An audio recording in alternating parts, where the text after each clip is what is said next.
I saw that. I saw that. What's up, guys?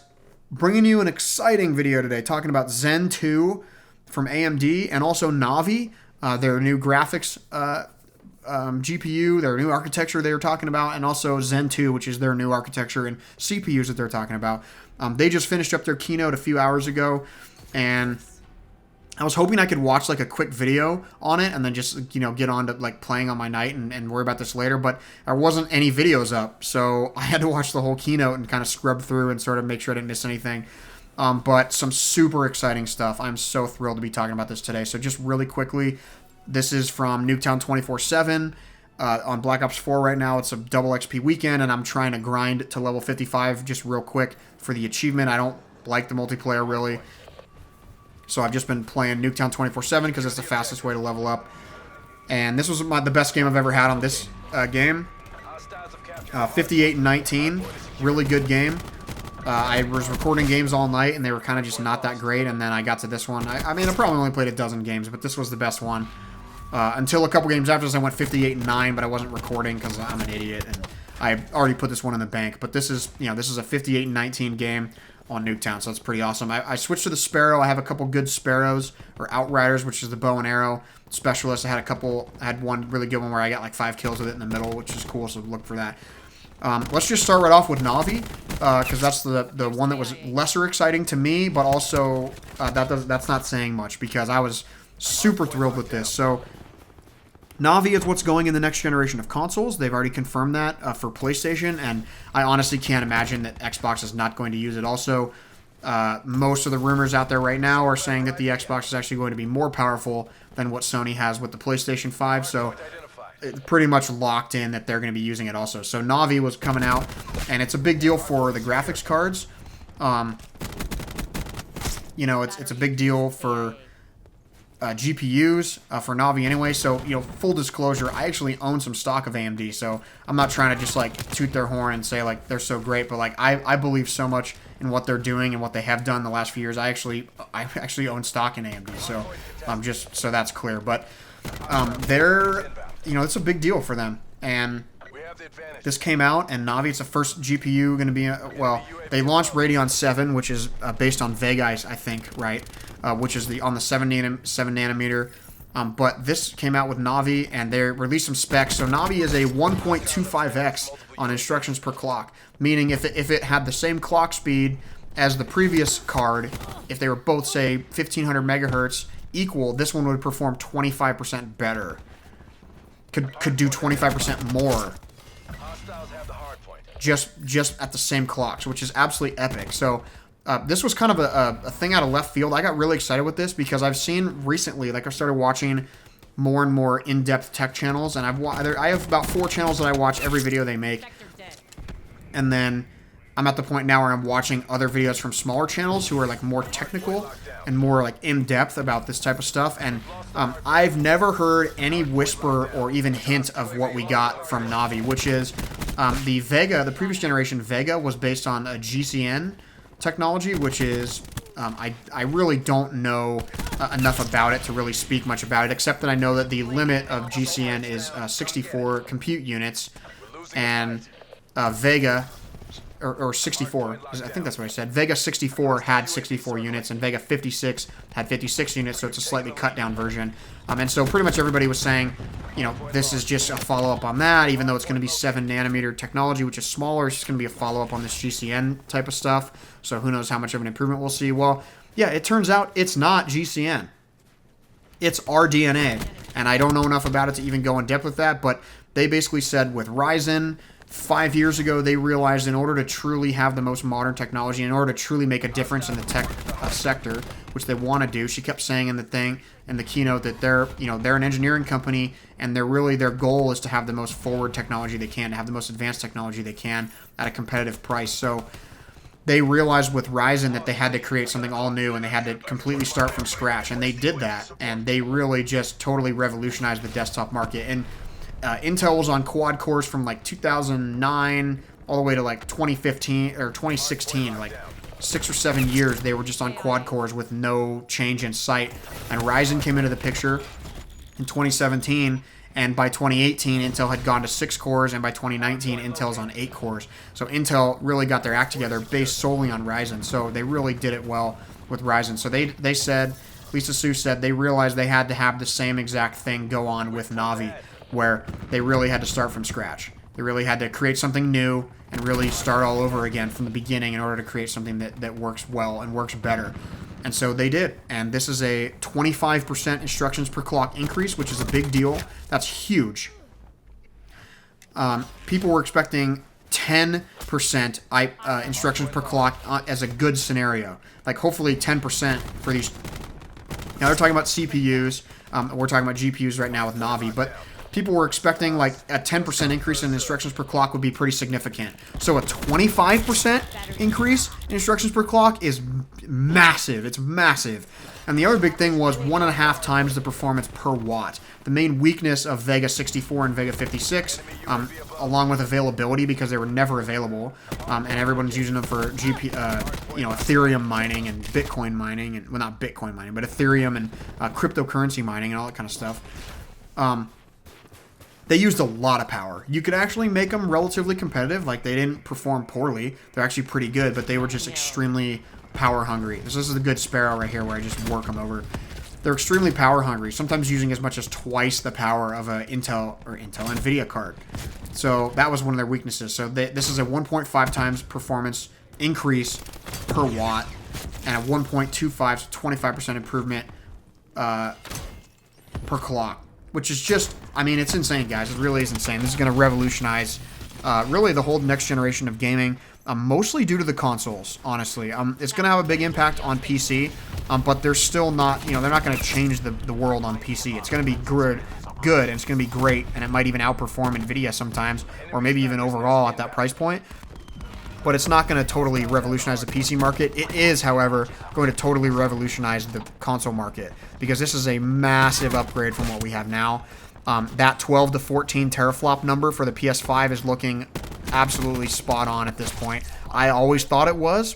I've had no problem. I've been arguing in comments on obscure videos with people for a couple weeks now about that. But no, it's totally happening now. And I'm super thrilled about that. So that's going to make better games, more ambitious games, and same with the Zen 2 stuff. And that's really going to benefit all of us gamers, including PC gamers, because games on the PC are really dictated by the consoles, because that's where they sell the most copies, and most of them are ports anyway. But now that they're going to have something super revolutionary, it's like way more powerful, way more efficient, so you can have better cooling in the consoles. It can run faster and not as hot. It's just going to be epic. So let's move to Zen 2 now. So Zen 2, the architecture is called Zen 2. The processor, or the product itself, is called Ryzen. So now we're on Ryzen 3000 series. So it's the 3rd generation of Ryzen, but the 2nd generation of Zen architecture. And so I'll just start with the base ones, which are Ryzen 5. They didn't mention Ryzen 3, which they've had before. I don't know if they're going to continue with that, or maybe they're just going to announce it at a later date. I'm not really sure. But Ryzen 5, there's a 3600 and a 3600X. 3600 is $199 and boosts up to 4.2 gigahertz. 6-core 12-thread. Ryzen 5 is also a 6-core 12-thread. That's going to boost up to 4.4 gigahertz, and that's going to be $250. So Ryzen 7, which is what I thought I was the most excited for, there's a 3700X and a 3800X, both of which are 8-core 16-thread parts. And the lesser one is $329, and that's a 4.4 gigahertz boost. And the more expensive one is $399, and that's a 4.5 gigahertz boost. That's a pretty big statement number. That is a number that says, hey, Intel, we've got your number. We're right on your behind right now with these chips, and we're coming for you. And we're doing it cheaply.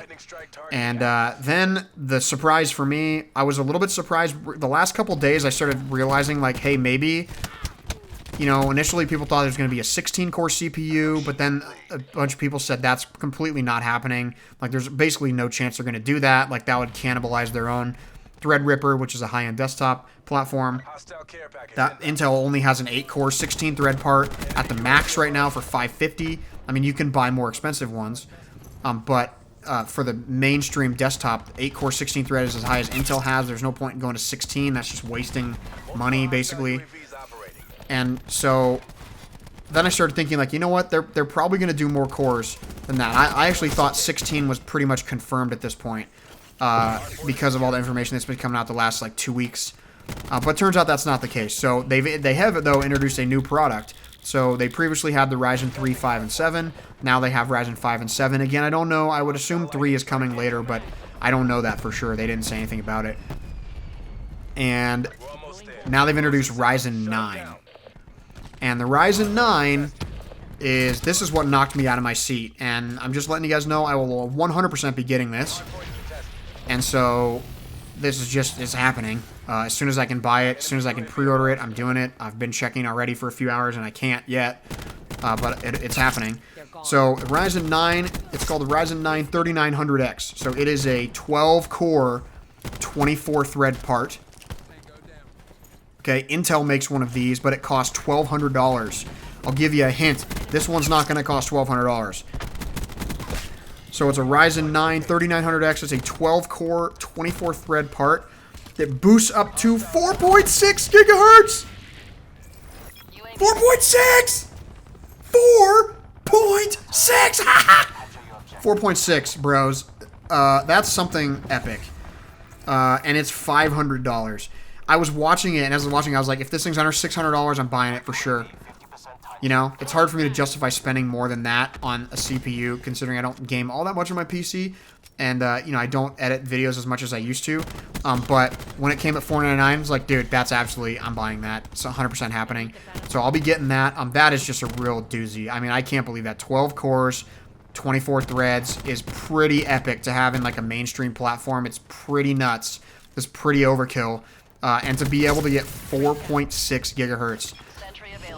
Oh man, I don't even know how to explain that. So they're using these chiplets. So I'm assuming the chiplets are in pairs of like 4 maybe, or maybe I don't know. But basically what they're doing is they're binning these chips so that, you know, the more expensive or the higher performing chips are going to go into the more expensive parts. So obviously that's why you have something like the Ryzen 5 3600, which is only going to boost to 4.2, and then you go and that's less than $200. You go all the way up to the you know 3900X, which is boosting up to 4.6, and that's $500. So it's just a way for them to segment the products out and make sure that they're making profit where they can and utilizing the most power the way they can. I'm so thrilled, guys. So the other thing that was really the biggest shock to me was the gain on instructions per clock. The gain on instructions per clock is something that they've been talking about for a little while, and initially people were saying you can expect about 5 to 10%.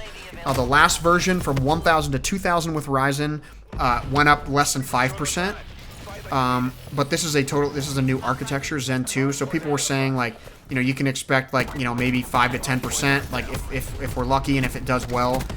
And then there were some rumors that leaked that said it's going to be a 15% increase, and people were freaking out. And then after a week or so, people were saying, like, hey, you know, that's really not, you don't expect that. That's not happening. It's not going to be 15%. That's too high of a number. And these are people who've been covering tech for years, for decades even. People who know computers and have been building computers for decades and pay attention to all this stuff say, no, you know, 15% is not happening. Well, Lisa Su says in her thing, she goes, you know, initially my engineer said to me, look, Lisa, we're doing really well with this. We think we might be able to get about 8 to 10% instructions per clock improvement, meaning that if this were clocked at the same frequency, let's say 3.5, if this one and one from last generation were both clocked at the same 3.5, this one would perform 15% better just at the same clock speed. So she said initially they said, we think we can get 8 to 10%, Lisa, out of this. And she goes, well, I have, and I in my head I knew she's going to say it's more. And they go, oh, excuse me, wow. Forgot how to breathe there for a second. She goes, and then they came to me and they said, you know what, Lisa? And she goes, I have great engineers, and they actually told me it's 15%. So it's a 15% instructions per clock. Guys, this is the most shocking part. This is the most epic part out of all of it because the clock speeds are higher, the core count's higher, all that kind of stuff. So it's already that much better. And then to top it all off as the cherry on top, it's a 15% instructions per clock increase. I'm speechless. Even though I just spoke for 15 minutes straight, I'm speechless about it. Guys, thanks for being here. See you next time. I can't wait to get this thing in the mail and in my rig. Woohoo!